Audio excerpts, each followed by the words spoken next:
تو اسی طریقے سے اگر غلطی کی ہے تو مرد جو ہے کہے گا سبحان اللہ، امام سے غلطی ہو گئی ہے، مرد کیا کہے گا؟ سبحان اللہ۔ عورت کیا کرے گی؟ اپنے ایک ہاتھ کے پشت پر اپنا ہاتھ مارے گی، اپنی آواز نہیں نکالنی، آواز کا پردہ، چھونے کا پردہ یہاں تک ہے کہ حضور نے کبھی کسی عورت سے ہاتھ نہیں ملایا، اور آپ جب بیعت بھی لیتے تھے تو بس زبانی الفاظ کہلوائے اور کہا ٹھیک ہے بیعت ہو گئی، یا ایک کپڑا پکڑا، اس کا ایک سرا اپنے ہاتھ میں، دوسرا سرا اس خاتون کے ہاتھ، یا ایک تشت کے اندر پانی بھرا، اس میں ایک طرف اس نے انگلیاں ڈال لی اور ایک طرف حضور کی انگلی، لیکن مسافت لا اسافر النساء۔ ایک دفعہ ہوا بھی کہ بعض خواتین نے جب بیعت کی ہے تو پھر انہوں نے ہاتھ آگے بڑھایا مسافے کے لیے، حضور نے فرمایا انی لا اسافر النساء، میں عورتوں سے مسافرہ نہیں کرتا۔ اسلام میں پردے کتنے ہوئے؟ پہلا پردہ 4 دیواری، گھروں میں رہو، یہ پہلا پردہ ہے۔ جیسے ڈیفنس لائنز ہوتی ہے نا فوج کی، یہ فرسٹ ڈیفنس لائن، سیکنڈ ہے، تھرڈ، پہلی کو عبور کر کے کوئی آ جائے تو سیکنڈ ہے، سیکنڈ سے گزرے تو پہلا پردہ 4 دیواری، اس میں محرم آئے گا۔ اب دیکھیے اسی پر ہماری تہذیب استوار ہوئی، اسی پر ہمارا آرکیٹیکچر بنا،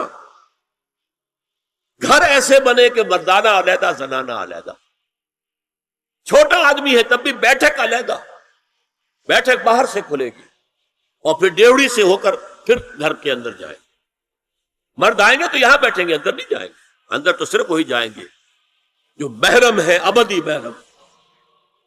دوسرا پردہ ستر، گھر کے اندر جو محرم آ گئے ان کے سامنے چہرہ تو کھلے گا، باقی جسم کا کوئی حصہ بھائی بہن کا نہیں دیکھ سکتا، اور باپ بیٹی کا نہیں دیکھ سکتا، بیٹا ماں کا نہیں دیکھ سکتا، یہ ستر۔ عورت پوری کی پوری عورت ہے، عورت کہتی ہے چھپانے کی چیز کی، عورات النساء، عورتوں کی چھپی ہوئی چیزیں جن پر ظاہر نہیں ہوئی، لم یظہروا علی عورات النساء، ابھی تک ہم نے لفظ پڑھایا بھی۔ تیسرا پردہ ہے چہرے کا پردہ، یہ ہے غیر محرموں سے، اور جب کہ گھر سے باہر نکلنا ہو اس کے لیے سورہ احزاب میں نے کہا تھا گھر سے باہر کا پردہ، چہرے کا پردہ وہ غیر محرموں سے ہے، اور گھر سے باہر نکلے گی تو غیر محرم سامنے آئیں گے۔ یا ایھا النبی قل لازواجک وبناتک ونساء المؤمنین یدنین علیہن من جلابیبہن ذالک ادنی ان یعرفن فلا یؤذین وکان اللہ غفورا رحیما۔ اے نبی صلی اللہ علیہ وسلم کہہ دیجئے اپنی بیٹیوں سے اور اپنی بیویوں سے اور مسلمانوں کی خواتین سے۔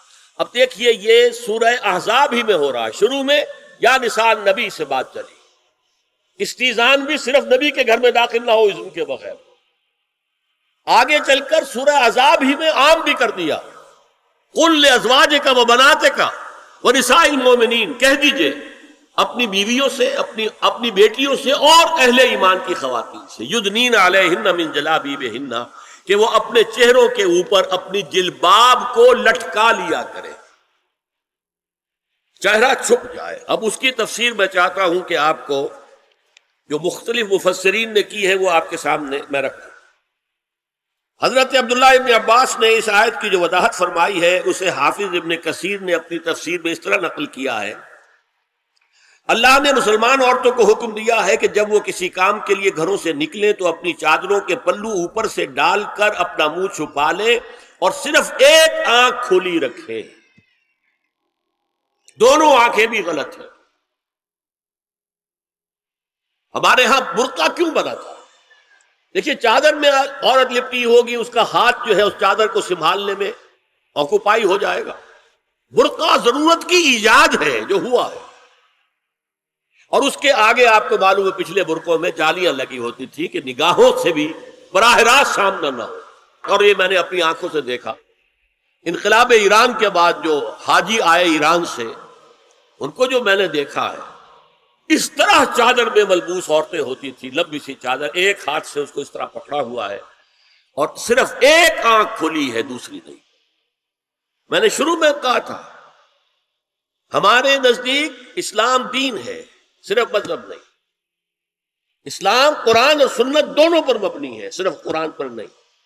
اسی میں ایک اضافہ کیجئے اس بات کا کہ حضور نے کئی حضرات سے یہ کہا، کہیں وہ رشتہ کر رہے تھے، کہ آپ نے ایک نظر دیکھ لیا ہے۔ اب اگر یہ ایک نظر دیکھنا اس کی اتنی اہمیت ہے تو اس کا کیا مطلب ہے؟ اگر تو صورتحال یہ ہوتی کہ ہر وقت چہرہ کھلا ہے، آ رہے جا رہے، تو ایک نظر دیکھنے کی کیا ضرورت ہے؟ وہ تو دیکھا دکھایا ہے۔ زمانہ آیا ہے بے حجابی کا، عام دیدار یار ہوگا۔ سکوت تھا پردہ دار جس کا، وہ راز اب آشکار ہوگا۔ تو ظاہر بات ہے وہاں پردہ ہو گیا تھا، تبھی تو تھا نا کہ ایک نظر دیکھ لے۔ آپ نے پوچھا ایک صحابی سے کہ رشتہ کہاں کیا؟ وہاں کیا ہے۔ تم نے ایک نظر دیکھ لیا ہے؟ اس خاندان کی آنکھوں میں کچھ نقص ہوتا ہے، دیکھ لو، بس ایک نظر دیکھنا ہے، اس کی اجازت۔ تو یہ اجازت ہونا اس کا خود ثبوت ہے کہ عام حالات میں عورت جو ہے وہ دکھائی نہیں دیتی تھی، بلکہ وہ پردے میں رہتی تھی۔ مسلمان جدید تعلیم یافتہ دانشوروں کی منافقت، وہ کہتے ہیں یہ پردہ وردہ سب مولویوں کی ایجاد ہے۔ کبھی کہہ دیتے ہیں یہ تو ہندوستان میں راجپوتوں کا پردہ ہوتا تھا تو مسلمانوں نے یہاں یہ پردہ ایجاد کر۔ میں نے دیکھا ہے عرب کی بدو خواتین کو مکے سے مدینے جاتے ہوئے نظر آتی ہیں۔ ایک خاتون اونٹ کی پوری قطار لے کر جا رہی ہے، ہاتھ میں لاٹھی ہے، پورا مکمل پردہ، چہرہ چھپا ہوا، آنکھوں کے اوپر بھی کوئی انہوں نے وہ حجاب سا بنایا ہوتا ہے خاص چھجا سا، اور ہاتھوں میں دستانے، پاؤں میں جرابیں۔ یہ کون سے راجپوتوں کا پردہ سعودی عرب کی جو ہے ریگستانوں میں پہنچ گیا؟ بدو جب آتے ہیں اپنی عورتوں کو اسی حال میں لے کر آتے ہیں، اور ان کا یہ ہے کہ وہ احرام کا معاملہ بھی یہ ہے کہ یہاں چھجا بنا کر آگے چادر لٹکا لیتے ہیں، صرف چہرے سے مس نہ کرے بس۔ اور وہ پھر اپنی خواتین کو جب طواف کراتے ہیں تو ان کے گرد گھیرا ڈال لیتے ہیں، ہاتھ سے ہاتھ پکڑ کر، تاکہ کسی اور کے ساتھ ان کا نہ کندھا لگے اور نہ کوئی اور جسم کا حصہ بس۔ یہ پردہ وہاں کہاں سے آ گیا؟ سر سید کا واقعہ تو میں آپ کو بتا چکا ہوں۔ اب ذرا علامہ اقبال، میں منافقت اس لیے کہہ رہا ہوں کہ ایک طرف ہمارا جدید دانشور طبقہ، مولوی ملاٹے دیوبندی ہوں، فلاں ہوں، یہ ہوں وہ ہوں، یہ دقیانوسی ہے، اصل میں تو سر سید احمد خان، اور پھر علامہ اقبال۔ علامہ اقبال کا حال کیا ہے وہ سن لیجئے آپ۔ انگریز سرکار لارڈ ولنگٹن کے زمانے میں علامہ اقبال کو اپنا گورنر بنا کر جنوبی افریقہ بھیجنا چاہتے تھے۔ من جملہ دیگر شرائط کے ایک شرط یہ بھی تھی کہ تمام سرکاری تقریبات میں بیگم اقبال ان کے ہمراہ ہوں گی۔ علامہ اقبال نے یہ کہہ کر اس پیشکش کو ٹھکرا دیا، بے شک میں گناہگار مسلمان ہوں اور اعمال کے اعتبار سے مجھ سے بہت سی کوتاہیاں سرزد ہوتی ہیں، تاہم میں اتنا بے غیرت نہیں ہوں کہ محض ایک سرکاری عہدے کی خاطر اپنی بیوی کو بے پردہ کر دوں۔